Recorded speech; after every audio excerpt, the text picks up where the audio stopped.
మనలో చాలా మంది బీటెక్ తర్వాత ప్లేస్మెంట్ రాకపోతే స్కిల్ అప్డేట్ చేసుకుందామని చెప్పి కోచింగ్ సెంటర్ జాయిన్ అవుతారు. సో కోచింగ్ సెంటర్ జాయిన్ అయిన వాళ్ళు ఈ 2 థింగ్స్ మైండ్లో పెట్టుకోండి. ప్రతి ఒక్క కంపెనీ వెబ్సైట్లో నార్మల్గా ఐదర్ మీరు ఐటీ అయినా నాన్ ఐటీ అయినా కోర్స్ తీసుకునే ముందు చూడండి, వాళ్ళు వచ్చేసి మనకి ఏం చెప్తారంటే 100% ప్లేస్మెంట్ అసిస్టెన్స్ అంటారు.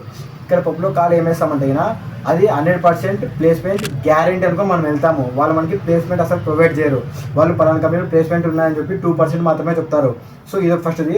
సెకండ్ది ఏంటంటే ఒకసారి కోర్స్ ఎన్రోల్ అయిన తర్వాత నార్మల్గా ఆ స్కిల్ మీద ఫోకస్ చేయండి.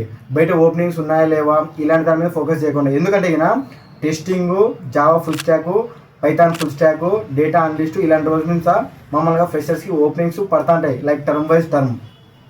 ఇంకోటి ఏంటంటే చాలామంది స్టూడెంట్స్ మనము సన్నప్పు నుంచి బీటెక్ వరకు ఎక్కడంటే చదువుతాము. బట్ లాస్ట్ అందరూ వచ్చేసి బెంగళూరులో మార్తలిలో కానీ బీటీఎం లేఅవుట్లో కానీ ఇన్స్టిట్యూట్ జాయిన్ అవుతుంటారు. సో మీరు ఎప్పుడైతే కోచింగ్ సెంటర్ సెలెక్ట్ చేసుకుంటారో ఆ సెంటర్ సెలెక్ట్ చేసుకున్న తర్వాత స్కిల్ అప్డేట్ చేసుకోండి. Thank you.